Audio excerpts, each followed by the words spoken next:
ශිෂ්‍යත්ව විභාගයට නිතරම එන කාලය ආශ්‍රිත ගැටලුවක් තප්පර කිහිපයකින් හදමුද?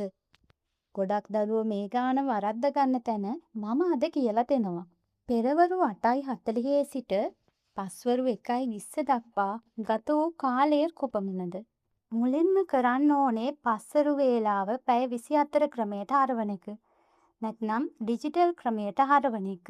ඒ කියන්නේ පස්වරු 1:20ට අපි 12ක් එකතු කරනවා. එතකොට එන්නේ 13:20 කියලා.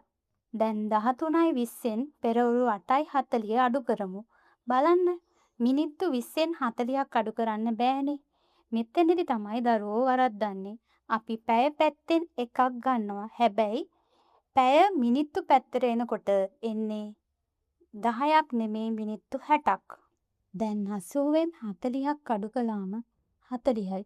පැය පැත්තේ ඉතිරි 12න් 8ක් අඩු කරාම 4යි.